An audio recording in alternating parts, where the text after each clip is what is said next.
Welcome to Mershman Seeds Cup of Joe. On this episode, Dan Sullivan from Sullivan Auctioneers joins us to talk all things sold. Shocking predictions are made for the markets over the next 3 years. We cover the latest from a recent John Deere Yield Force meeting. Find us on TikTok and other social media platforms to stay informed on the latest agricultural news from Mershman Seeds. Hi, this is Joe Mershman. Welcome to Mershman Seeds Cup of Joe, episode number 31, season 3. Today we have a special guest, Dan Sullivan from Sullivan Auctioneers, as well as Turk Rigginator and Ben Pieper. We brought Dan in for one reason, to talk a little bit about your business. Tell us a little bit about your business, your family, and what. Just give us a background in general of your company. Sure. Well, first of all, Joe, thanks for having us. Ben and Turk as well. I'm excited to be able to come over for the Cup of Joe show today, and to be associated here in the Mershman building. And you guys have done so much. I see your billboards all across the country. So again, thanks for having us here. But a little bit about ourselves. So we're Sullivan Auctioneers, family-owned business. Been in the business. It's hard to believe, but it'll be 42 years this August. Started in August of '79, and the changes we've seen in not only 42 years, but the last year. But family-owned business. We have now, I think, a little over 50 full-time employees and reps scattered out across the country. And used to be you kind of did a little local sale, and now, this week alone we've had sales in Kansas and Kentucky and Indiana, and so scattered all around. But it's just it's fun to see the changes in the next generation, as you well know in your business, Joe. But the next generation coming on board, and the levels that we've been able to take this company to. It's truly family business, though. I mean, how many of your family members are you working with every day? Yeah, it is. There's my brother Joe, my brother Bill, my brother Jim, and then brother John, and then my son Michael, and my nephews Matt, Luke, and Mark Sullivan. So there's a lot of us coming on. So it is a truly family business. So how did things change with COVID, the way you do auctions? Where do I begin? Been a little while since I've been in front of a microphone, but it's just pretty much all been going online. And in an unfortunate pandemic, and let's face it, it's just turned the whole world upside down. And with what's happened in our business has actually helped it. We were forced to go to online events, and we had been doing online bidding since a little over 20 years. So we had that data built up in our base. So when we were forced on St. Patrick's Day, on the 17th of March in 2020, we had a sale on a Monday that was we landed in Ada, Oklahoma, and had a sale just on the other side in Kansas for a custom harvester. This thing was changing hourly. And the very next day we had a sale in Southern Illinois, and we made a decision at 5 o'clock the night before to go to an online-only sale. And here's, a family retiring. Mm-hmm. And had all their eggs in one basket, and it was pretty nerve-wracking. And we convinced them that, hey, with our connections and social media world, that we can pull this thing off, and had a record-setting sale the following morning at 9 o'clock. And from there on, we never looked back, and made a lot of changes, and able to put the equipment land in front of more people than ever before, and able to do more sales. Because you're not traveling, you're doing it all basically from your office. And it's changed drastically, Joe, and I'm sure in your business as well. Turk and Ben, you guys are, adapting, but you have to adapt to changes. Sometimes it's changes we maybe not like initially, but they have a way of working out if you, have a good plan moving forward. Yeah, you're exactly right. We used to meet a lot of times with our suppliers and vendors and different folks we do. Now it's all done with Zoom meetings, and communication is all done remotely. Now, to be honest with you, we kind of miss visiting folks, but we hope to be able to get back to that. But I understand how you got to change when it happens. We started out as an oat company. We don't sell oats anymore. If we did, we wouldn't be in business. Exactly. You have to change with the times. Well, tell us a little bit about land and machinery. What's going on right now? There's buyers and sellers on both sides, and both sides kind of want to know what's going on here.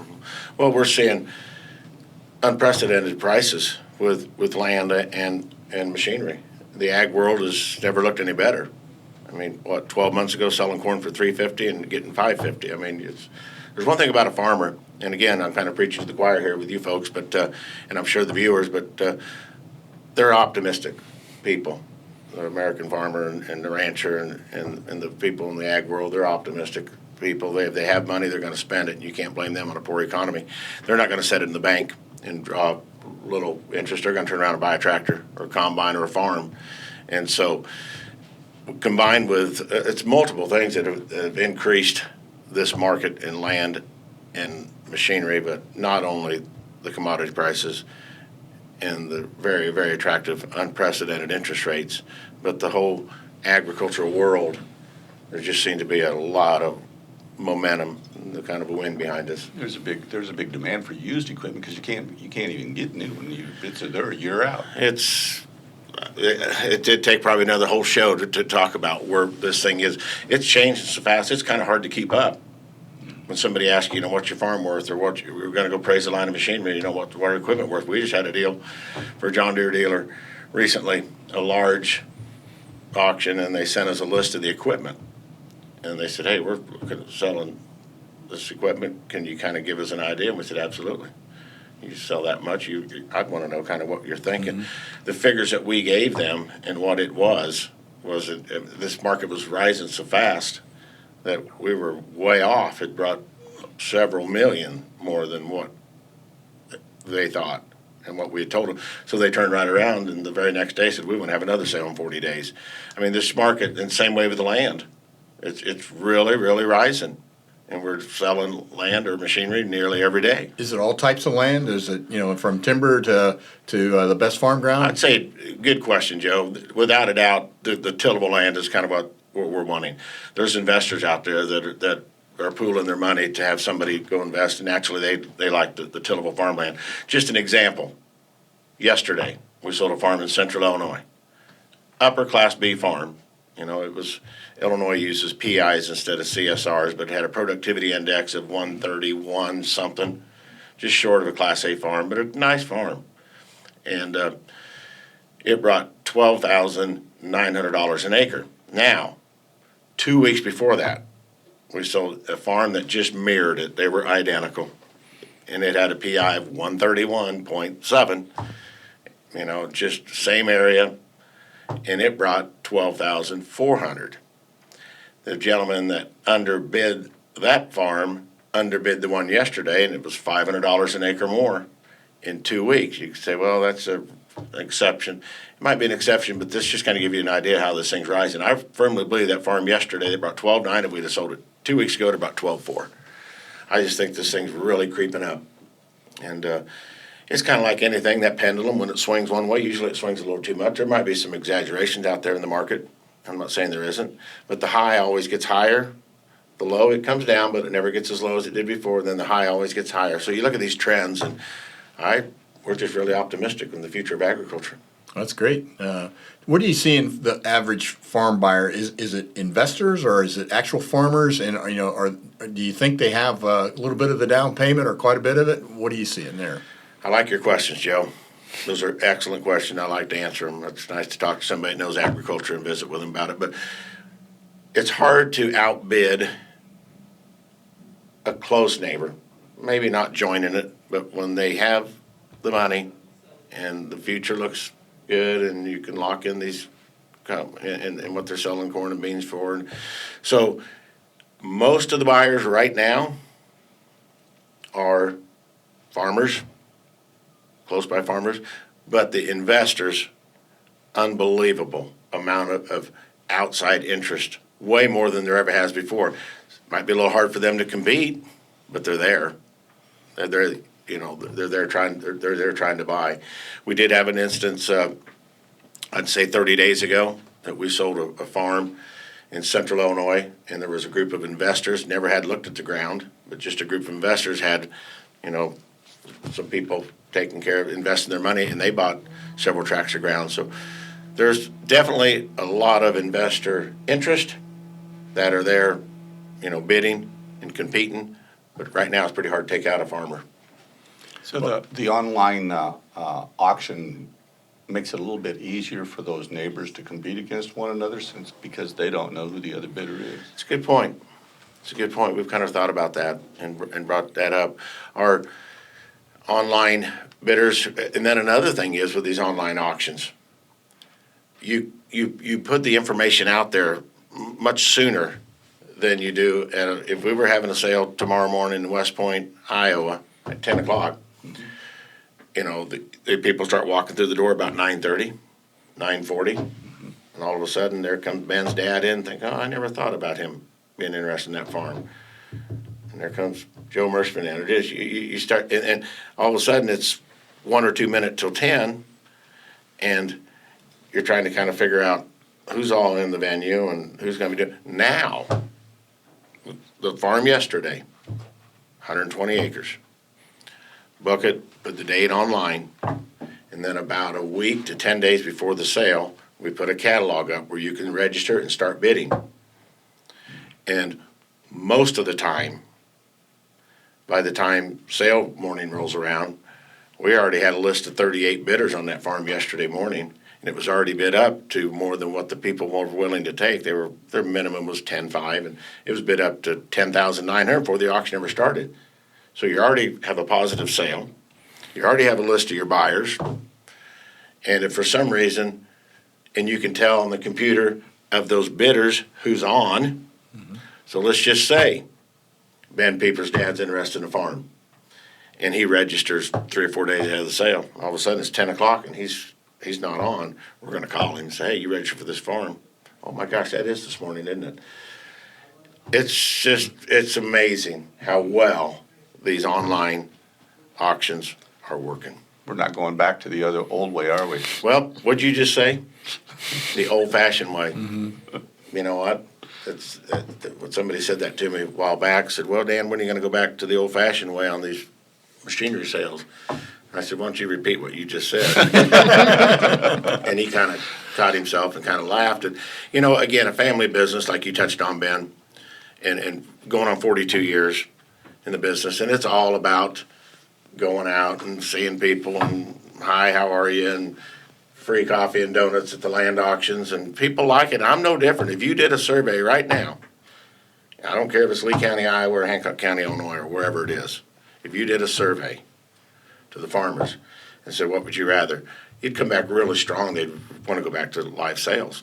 And I would too if I filled out a survey. But you have to look at the changes, and you've seen them, Joe. Yep. Over the years, and you talked about oats. You don't even sell oats anymore. And if you were, you wouldn't be in business. So you have to adapt to changes, and we're very fortunate to have the third generation coming on that is way more social media than I am, and that are able to take it to these other levels. So again, I'm kind of stealing the show here, but amazing amount of changes. 42 years, yes. 11 months. Unreal. More than 42 years combined in what we've seen. Well, that's everything we've heard, and everything that's predicted says that change is going to happen at a faster and faster rate, and that's what we're seeing too. And it's just the way farmers are doing business and just the whole ag thing in general. So anything else that you'd like to add? And then we're going to talk about a couple other subjects that came up this week, and we may flip back to you and get your opinion on some of this too. Yeah. Turk, you're going to bring an article that's going to set people back. I'm going to create controversy here. So the AgWeb had a article out this week, why $18 corn, $30 soybeans, and $42 wheat is possible but not likely. And we'll post this link to this AgWeb article. But they're talking about hyperinflation and the possibility that we could see hyperinflation, and those prices are 2023, not next year, not this year, not next year. 2023 is what they're talking. Why is it possible? Hyperinflation. If hyperinflation comes in, we've had low interest rates. We've been printing money, and we're stretched that rubber band about as far as it can go one direction. It's going to have to start going the other way, and inflation is very, very possible. Now we talked earlier before the show about the government can't afford high interest rates because they're the number one borrower in the economy. So it's possible. All what we're saying is don't get locked into a long-term contract on anything that you sell. If you can get locked into a long-term contract on something that you're buying, or an input of any kind, that's not a bad thing. But these prices are so wild right now. We don't know where we're going. We don't know if we're going to have a drought this summer. We don't know if South America is going to continue to be in a drought. There's so many things that can affect this market yet, and we don't know what the government's going to do. I mean, the government's a wild card too. So I think that's really the message that from this article for me is anything is possible. They talk about the fact that nobody thought that we could ever see a $40 a barrel negative oil price, but we had it. And the fact that we could see this is possibly real. What would that do to land prices, Dan? It was hyperinflation. It'd be unbelievable what it would do. We think it's crazy right now. If anything like that ever happened, then don't ever say never. That's like you right. said, Turk. Whoever the negative $40 a barrel oil, if you'd have said that, a few years back, they'd have looked at you and said that guy's lost his mind. It's impossible. In the 80s, land dropped in half, from the highs, during that recession. Because I remember a farmer just across the river in Hancock County bought a 80 for $4,000 an acre, and it went to $2,000 an acre. You remember when that was? It'd probably be 83, maybe 84. No, I can tell you exactly when it was. Exactly when it was. It was the fall of '81. We sold the farm, and it actually brought 49 and a quarter. Made the front page of Successful Farming, and it went to less than half. Less than half. I remember a farm we sold. Oh man, mid '80s, 160, about $1,000 an acre. Farm bring 15,000 today. So, look at these changes. We talk about it. Mm-hmm. Yeah, I mean, so the thing that Turks and we're trying to say is just be careful. Be careful because you're gonna have to be able to weather extremes if you're going to be in this business. So and I agree with you, Turk. We have a philosophy in our company. We will not sign any kind of 3-year contract because 3 years is way too much time to be exposed to change. In 1974, we seen these kinds of growth increases. Land was $1,000 an acre in 1974, and within 3 years, it was $3,000 to $4,000 an acre. So it jumped dramatically in that period of time as well. Well, it's like everything. When it comes to land, that becomes a little emotional. It's you got a business decision to make, but there's a little bit emotional. You only get one chance to buy it maybe in your lifetime, and that's what drives prices too. Mm-hmm. I just want to keep reminding everybody, keep an eye on your prices. Talk to your crop insurances. You have to have your crop insurance locked in by the March 15th. So make sure you're talking to your crop insurance guy. There's lots of new products this year. Lock in $200 an acre profit. That's what we're looking at here right now, and bankers will back you all the way on making that deal. Well, Ben, you Turk and I attended with you a really nice meeting put on by the Sinclair tractor folks in Southeast Iowa. It's called Yield Force. I'll just turn it over to you. Yeah, so Yield Force is a group of agronomists that work for John Deere through their Sinclair group. We've been working with them and kind of just tagging along with them and following their progress the past 3 or 4 years. They have some of our customers that use our product, and just from what I kind of found out yesterday from the meeting, we did really, really well this year again. So we had some Stein corn products in there. We had some Mershman bean products in there. Really, really exciting to see that our products are performing the way we want them to be performing this past year again. So, talk just a little bit about Yield Force if we're not familiar with it. Exactly, what's the purpose of Yield Force? Why is John Deere in the agronomy business? You might say. I thought they sold tractors and combines. Well, John Deere's smart in the aspect that they don't really have a dog in the fight. They're testing a whole bunch of different products and different practices, cultural practices that can change farming. So they want the farmer to be as profitable as possible with a link to John Deere to spend money at some point in time down the road is I think the whole philosophy behind it. One of the things that they do is they set up prescription mapping for their planters. They monitor combine yield monitors and stuff, and they get all of this data that the farmer's been working on all year long, and they make it so that it's in a booklet just like this at the end of the year, and they can see all of how their farm ranked. So it's organized, focused on your input costs and profitability. Is what Correct. it's all about. Yep. And then one of the cool parts about this is there's 50-some farmers that are enrolled in this program, and it gives you trend lines on how your actual farm is doing in comparison to your other peers. So in farming, you always have to be above the 50% average. You want to be over 50%, because as long as you're just a little bit ahead of the curve, I mean, farming is a bell-shaped operation. If you're selling your grain a little bit better than your neighbor, you're raising a little bit better crops than your neighbor, you're going to be in the game for the long haul. So this is a really good program. I encourage everybody to get into, if you're in the southeast Iowa area, I encourage you to at least look into it, because we have all of these tools and very few farmers are actually using these tools. You have your yield maps, you have all this other stuff, but nobody pulls it all together into one spot and allows you to look at profitability per acre, look at new trends. It's just a really nice program that they put together. And it's they have a flat fee of so much per acre, whatever that number is, I'm not sure, but something to check out. And you don't necessarily have to have John Deere equipment to be in it, as I understand. Correct. They've been doing really well as far as what the averages are. I mean, they've been getting their customers an extra 10 bushels of. It was $40 an acre. Yeah, Their customers $40. compared to benchmark average customers for each county, when you take their averages across the board, they're about $40 an acre higher profit than the standard farmer. That's a pretty good return on investment, isn't it? Right. When I know that's not what it costs per acre to be involved. Right. So it's a nice program. It's something to check into, and we work alongside them. They have some of the same equipment that we do. They have some of the same practices that we push. Their highest yielding soybeans this year and their learning blocks were low population on super high productive ground. That's something we always talk about. Their highest yielding corn and their most productive acre was in that 36, 38, 40,000 planting range.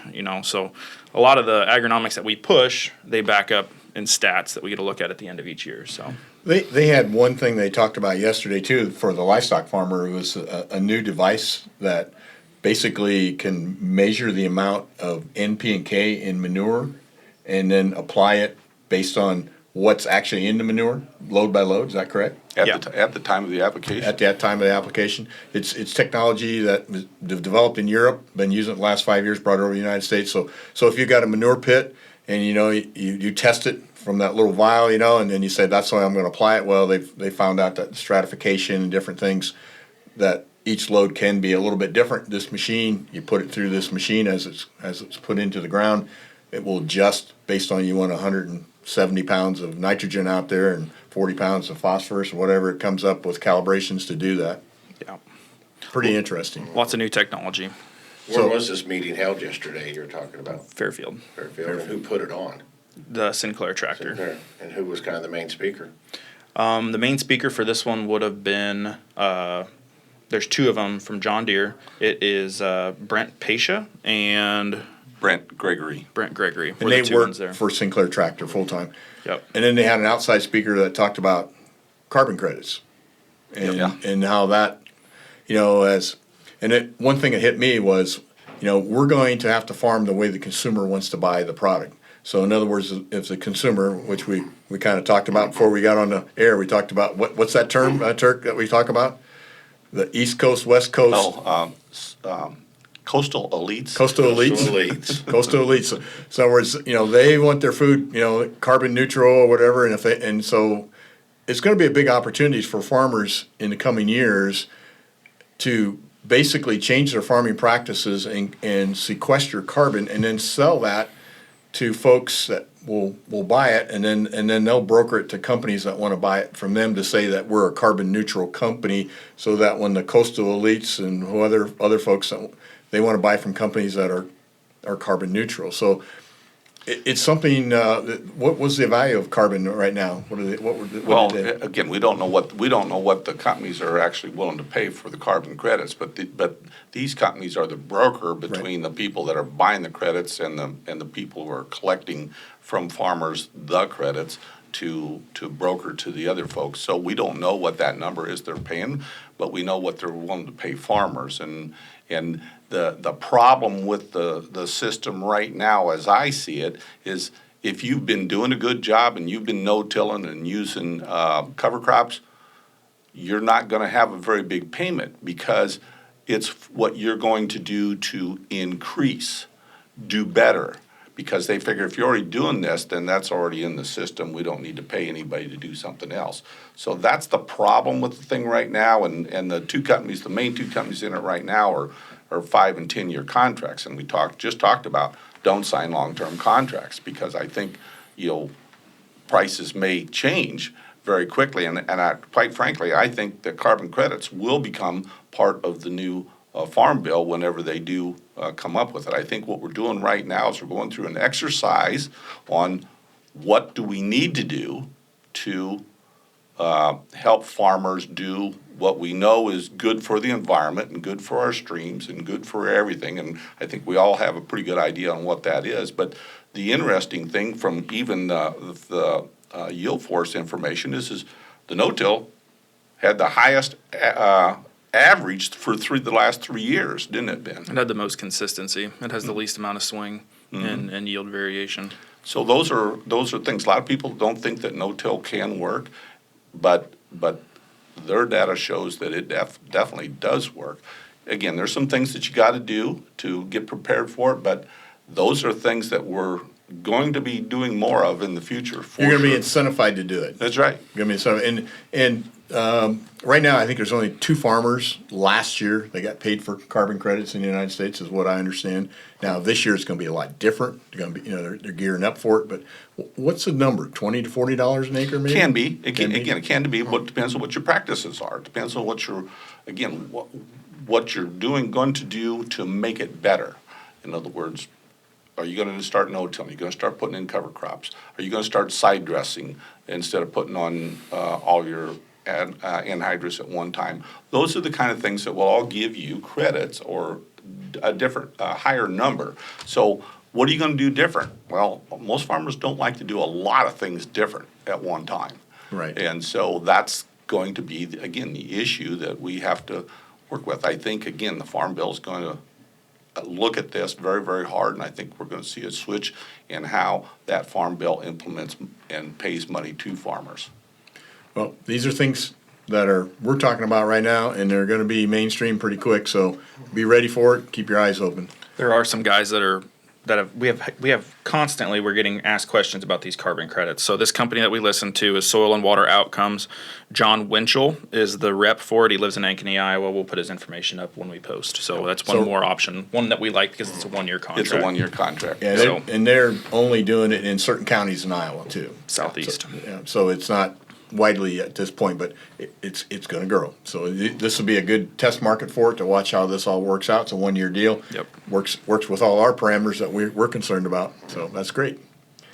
Well, that brings us to the corny joke, and I know this is what you've been waiting for.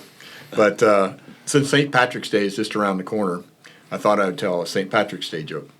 What do you get when you cross poison ivy with a 4-leaf clover? A rash of good luck. There you go. That's a corny joke. Yeah, that's a good one. Well, anyhow, thanks for watching today, and we appreciate your business. Hope that you and your family are safe. We'll see you next week. Take care.